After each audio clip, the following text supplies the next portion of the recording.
This is Joanna Zwolinski. Hi, Joanna. Hi. I'm going to have you tell us today what happened to you that you're so sick, okay? Yeah. Can you share us your story?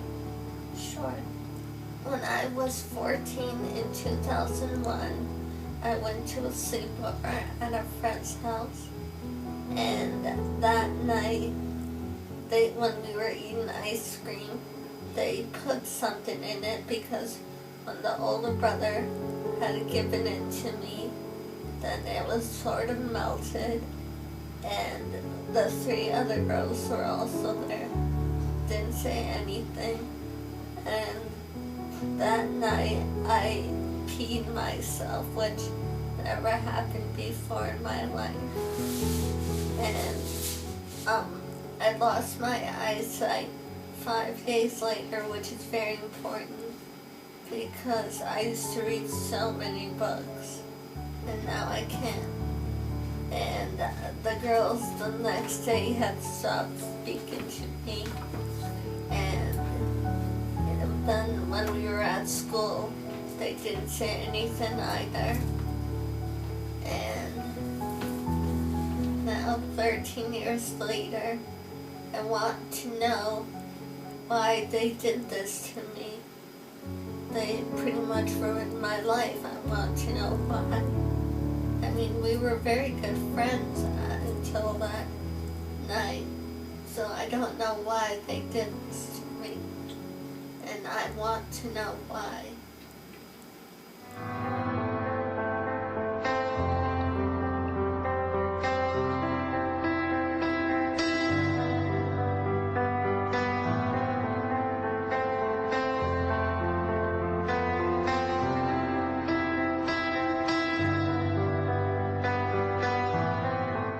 Years ago, on July 29th, 2001, at the age of 14, Joanna Zwolinski attended a sleepover at a friend's house where she was poisoned with thallium, leaving her blind, paralyzed, and severely disabled.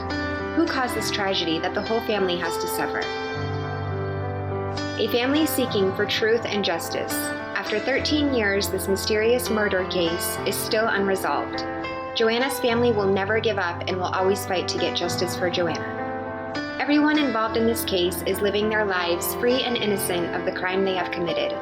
Their attempt in murdering Joanna has been ignored and covered up for too long, and it is time this child that has been fighting for her life gets the justice she deserves.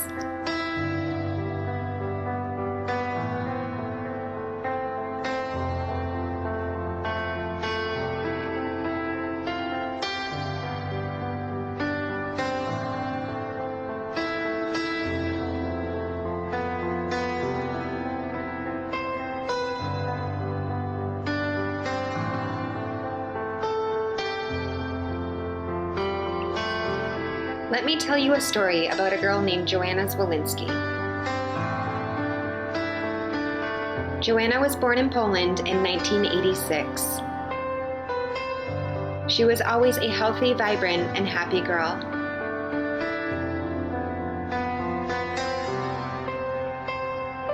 Joanna was a straight-A student with a promising future ahead of her and well on her way to college in hopes of studying social work and helping others.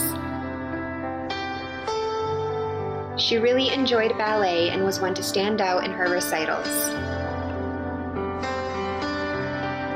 Her family never expected Joanna's plans to be completely ruined and taken away from her. In 2001, Joanna was 14 years old. Now, in 2014, Joanna is 27 years old. She is blind and paralyzed with severe brain damage and slowly deteriorating.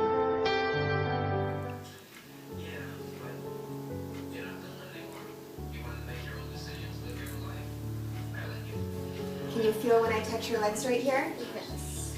Can you feel right here? Yes. Feel everywhere. Can you feel everywhere? Okay. Now let's try your arms a little and do the right one first, okay? To that. Okay.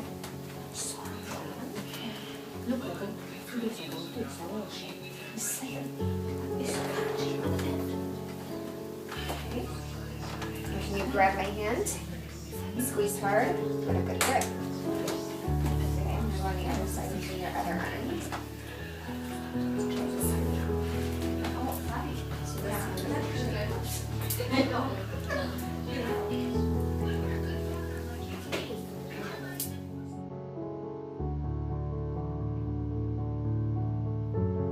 She is severely handicapped and unable to take care of herself. She relies on her family to take care of her. The family has been living such a life for 13 years.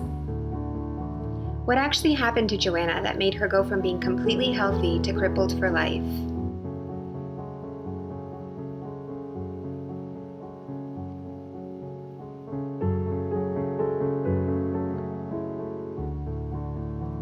On July 29, 2001, Joanna attended a sleepover with 4 other children. 3 of Joanna's friends were there, along with the brother of the girl hosting the sleepover. They all had pizza and watched movies. They decided they wanted ice cream, so the brother went to the store to purchase some. He came back and scooped the ice cream and handed Joanna a bowl. Little did she know he put thallium in her ice cream. That night, she developed a severe pounding headache, wet herself, and couldn't sleep well. The following morning, she continued to have a severe headache, dry heaves, nausea, diarrhea, dizziness, and severe abdominal pain.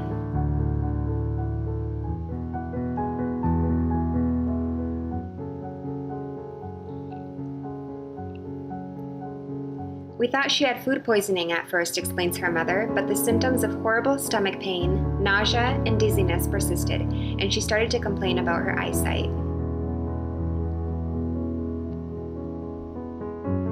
5 days after the sleepover, she started losing her hair and also her vision, with her symptoms continuing. Within days, she developed pain in the soles of her feet, which made it difficult for her to walk.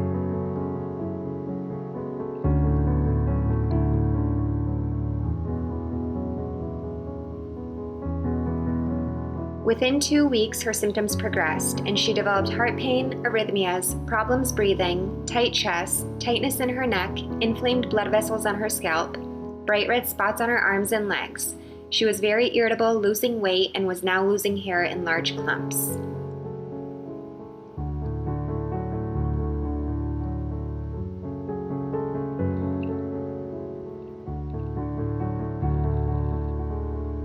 Joanna saw Dr. Eileen Poulin with Greater Portland Pediatric Associates on August 16, 2001, where she noted Joanna failed vision test on both eyes, complaints of stomach problems, pain, nausea, weight loss, and blurry vision. On August 20, 2001, Maine Medical Center Emergency Room reported vomiting with fever for 3 weeks, very bad stomach pain, shaking, very ill, nausea, and fever. On August 21st, Maine Medical Center reported 8.5 millimeter cyst on her left lobe of liver. August 22nd, 2001, Maine Medical Center Emergency Room reported nausea, vomiting, low fever, and toxic optic neuropathy.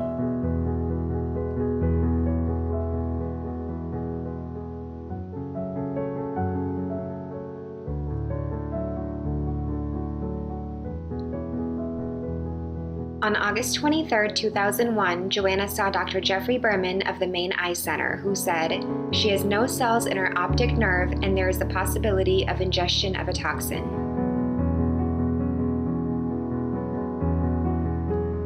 On August 30, 2001, Joanna saw Dr. Jeffrey Berman, who said he is concerned and with possible compression lesion because of vision loss and pale discs. Symptoms started at party now 2 weeks ago. Unfortunately, no toxicology screen done in emergency room. No blood at Nordex or Maine Medical Center will do toxicology screen. Notes on a lab test read erroneous order. These were results that were not seen by the family until several years later when they started collecting all the medical records. Who was denying this lab test? Could they have saved this poor child from the condition she is now in? Why was someone refusing to perform this test? In September 2001, Joanna started having inflamed blood vessels on the top of her scalp. This is the thallium that is eating away at her scalp and her brain.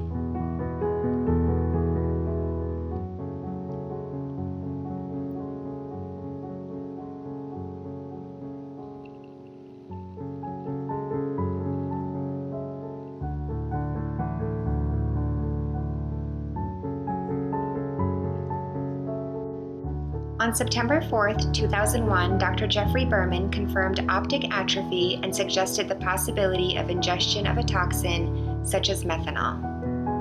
Symptoms began after she went to a friend's party one evening. She actually looked quite ill. The associated systematic symptoms and the timing of her problem after attending a sleepover party raised the possibility of ingestion of a toxin.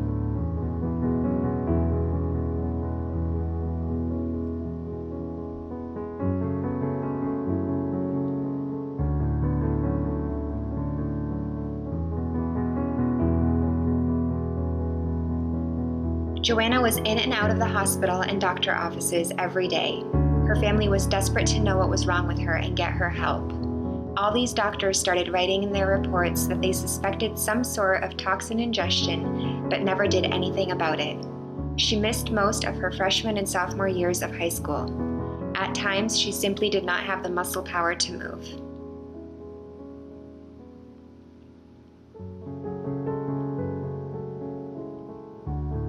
On October 2, 2001, Dr. Stephen Rio of Maine Neurology noted optic pallor and abnormalities in the white matter of her brain.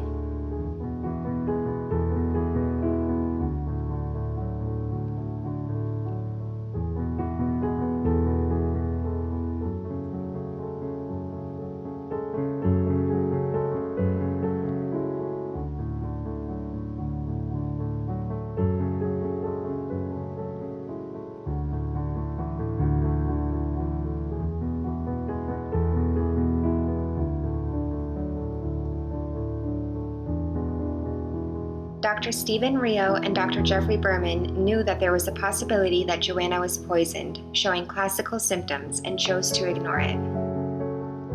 Joanna was struggling to stay alive. She continued to worsen and her health was slowly deteriorating. She became so ill now that she was unable to leave her home, unable to even attend school. More and more doctors started getting involved in Joanna's case, trying to pinpoint what was wrong with her. After several doctors suggesting a toxic ingestion being the only thing that could lead to her symptoms, then why didn't they test Joanna? If doctors were able to rule everything out with all these test results coming back negative, and several hours were spent on the phone with toxicologists stating that there are several toxic exposures that Joanna could have been exposed to, how does this all just get covered up and ignored?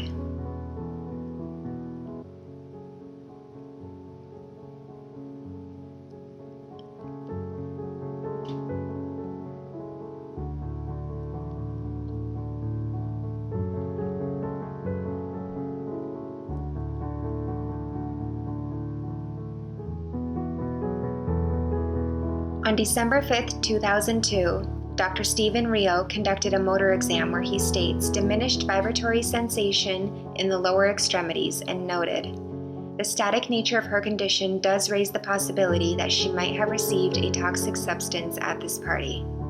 The extensive workup for another cause for her symptoms thus far has been negative. On March 3, 2005, Dr. Joel Ira Frank, a neurosurgeon, interpreted Joanna's MRIs from the past years and noted that on September 21, 2001, showed diffuse atrophy. On December 15, 2004, an MRI showed an extraordinary amount of diffuse atrophy present in the cortical tissue. He concluded that the brain atrophy was progressing.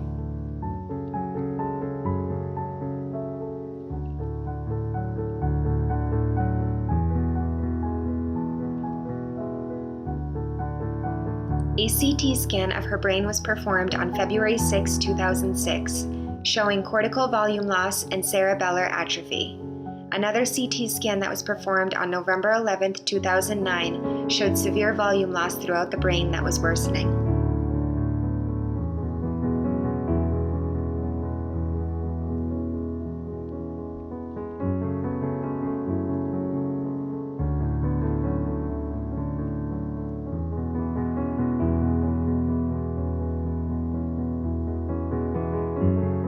The family started to realize that no one wanted to help them. A family seeking for answers. What's killing Joanna? They knew something happened on the night of the sleepover on July 29, 2001, but did not know what. Who poisoned Joanna Zwolinski? Why? After 10 years, finally, a toxicology screen was performed to determine what exactly this child has been suffering from for all these years.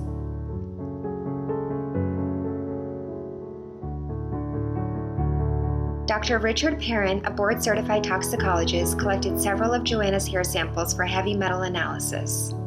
The hair samples collected were saved from 2001 when Joanna became ill and was losing hair, along with other samples from her bedroom. He examined the collected samples under a microscope and selected a few to be sent for analysis based on their pigmentation. Dr. Parent carefully sent these hair samples at 3 different times to a GLP complaint analytical laboratory, Katz Analytical Services of Roseville, Minnesota. Dr. Parent states, "It is clear that finding 0.24 nanograms per milligram and 0.28 nanograms per milligram of thallium in Ms. Zwolinski's hair sample levels are 1,200 and 1,400 times higher than is found in unexposed person, representing a poisoning incident." Dr. Parent states on July 29, 2001, Ms. Joanna Zwolinski, at the age of 14, went to a sleepover, and after eating ice cream, she became severely ill and has remained ill to the present day. The signs and symptoms she developed from her initial gastrointestinal difficulties to her hair loss within 5 days, followed by her vision loss, hyperesthesia in the soles of her feet, optic atrophy, polyneuropathy, loss of white matter in the brain, kidney-liver involvement, and now paraplegia lead me to conclude that she was poisoned with thallium on July 29, 2001. The signs, symptoms, patterns exhibited by her are totally consistent with thallium poisonings, as described above. The finding of extremely elevated thallium levels in 2 of her hair sample leaves no doubt that she has been poisoned with thallium.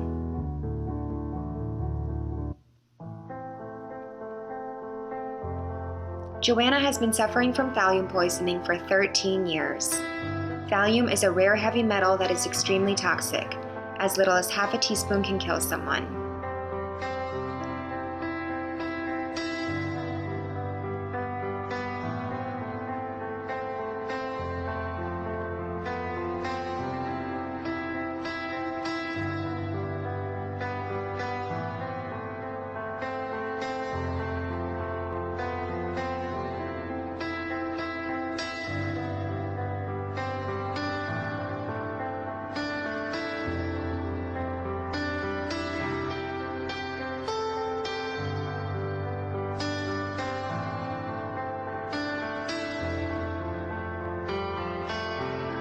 Joanna's family went to the local police on December 26, 2001 to file the initial report, which was made with Officer Wayne Drown.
Joanna told Officer Drown about all the encounters she had with the girl's brother from the sleepover and how he started to message her online following his New Year's Eve party in 2000. He told her that he didn't care if he died as long as she was by his side. In June 2001, he told her that he liked her and Joanna did not have feelings for him, and told him that she was friends with his sister and didn't want to ruin any friendships, which made him extremely angry and call her names.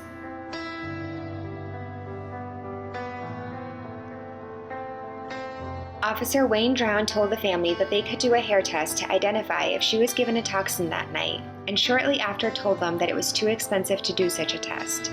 Joanna's family offered to pay, demanding answers, and Officer Drown said that it was too late. Officer Drown was also the DARE officer at school.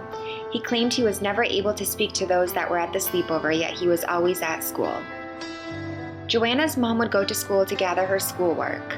One day, she saw one of the girls from the sleepover that was Joanna's best friend. She wanted to talk to her and see why she never called Joanna, knowing that she was very sick. The girl tried to run away from Joanna's mom. Joanna's mom felt desperate for help and confused. The girl said to her mom, "Officer Drown told us not to talk to you." Detective Dana Thompson started getting involved in this case. His reports state, "Doctors have told the family it is possible she has ingested something poisonous." He also noted the comments from the girl's brother made to Joanna. He also failed to ever investigate or question anyone, and made this statement. After reviewing the statements, officer reports, and some medical information, it is not clear as to the cause of illness to Joanna Zwolinski. Therefore, since there has been no proof that the injury or illness was caused by an illegal act, there is no sense to continue with this investigation. I cannot prove a crime was committed. Without an investigation, there is no proof.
Thallium is known as a cowardly way to kill someone because of how bad they suffer.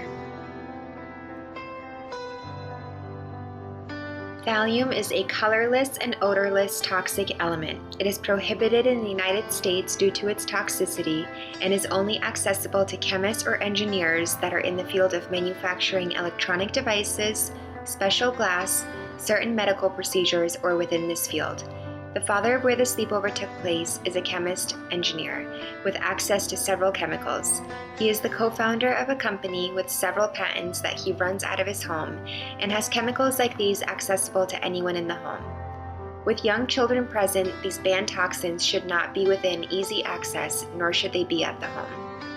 Thallium was eating away at Joanna and all of her organs. It is slow-acting, painful, and its wide range of symptoms are suggestive of a host of other illnesses and conditions. Dr. Parent states, "Thallium remains a means of criminal poisoning. and should be considered in any patient with a rapidly progressing peripheral neuropathy. If doctors or the police would have tested Joanna or investigated this case, as opposed to just commenting that they believe this was an acute intoxication, Joanna could have received a life-saving antidote called Prussian blue. Prussian blue is a cyanide that becomes part of a chemical chain that wraps itself around thallium, binding it up and allowing the body to remove the poison.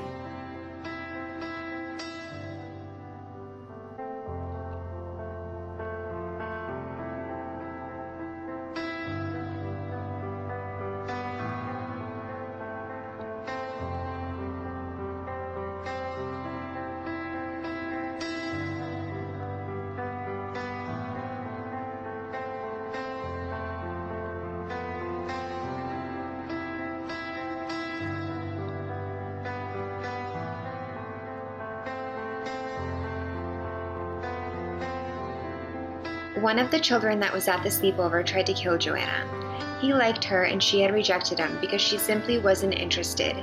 He was the one that had served Joanna her ice cream that evening. He had the opportunity by the poison being provided by his father where he committed first-degree intentional homicide. This is not based on circumstantial evidence. He is simply caught by the evidence provided by the chemist. Because of neglection and lack of professionalism from those that are responsible in keeping the community and its people out of harm, Joanna's family not only suffer as they are doing their best to take care of her, but also are discriminated against in this matter, with absolutely no judicial fairness. This is a story of jealousy, corruption, and cover-up, and it is time it is brought to the public.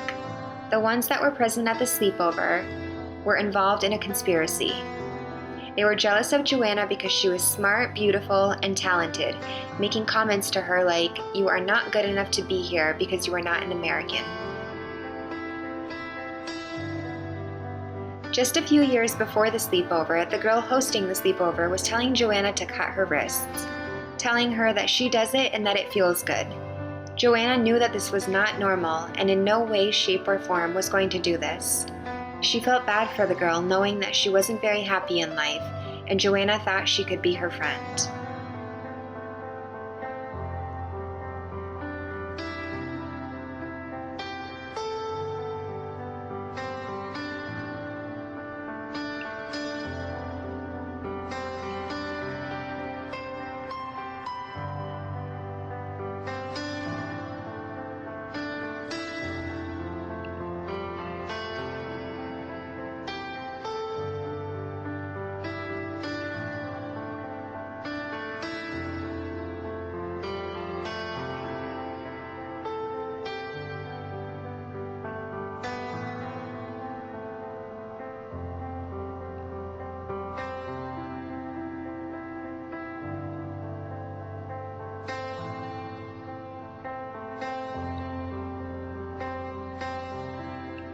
Without the truth from Dr. Richard Parent, Joanna's condition would still be unknown. He felt that it was his responsibility to contact William Schneider, Attorney General for the state of Maine, to let him know about the poisoning of Joanna Zwolinski on July 29, 2001, feeling that an investigation was necessary.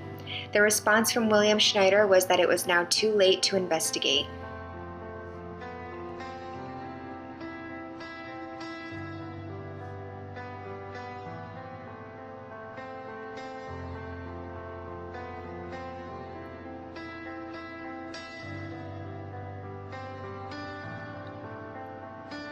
Joanna is now 27 years old and continues to deeply suffer from not only pain, but knowing that the person whom tried to murder her is still free out in this world, and no one seems to care or do anything about it.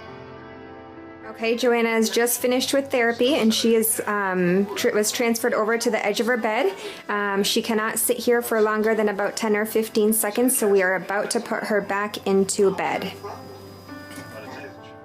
It is a miracle Joanna is still here today, and she continues to bring joy to her family.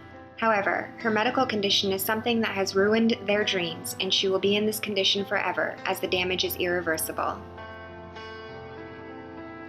Joanna is a survivor of thallium poisoning. Unfortunately, she has no quality of life. Today, she is unable to sit or lay on her back, and she continues to get worse.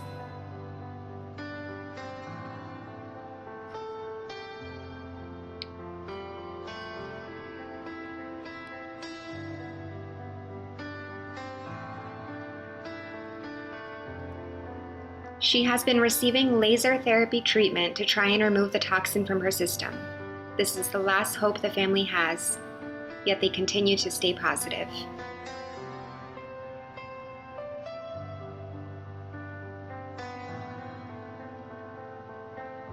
Officer Wayne Drown, Dr. Jeffrey Berman, Dr. Stephen Rio, and Dr. Eileen Poulin are the ones that are responsible for the condition Joanna is in today.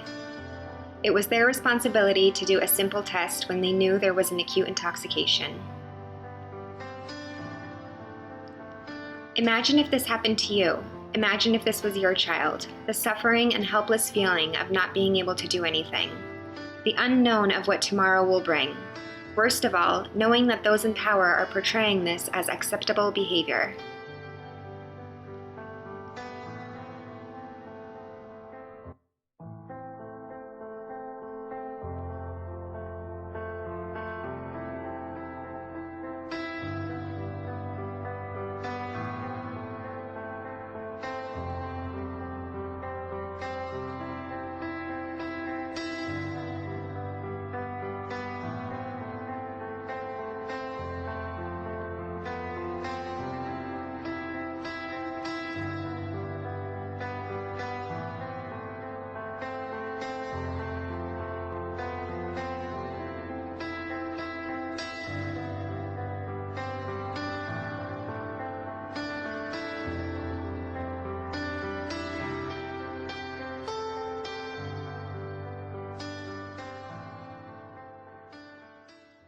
Now, 13 years later, I want to know why they did this to me.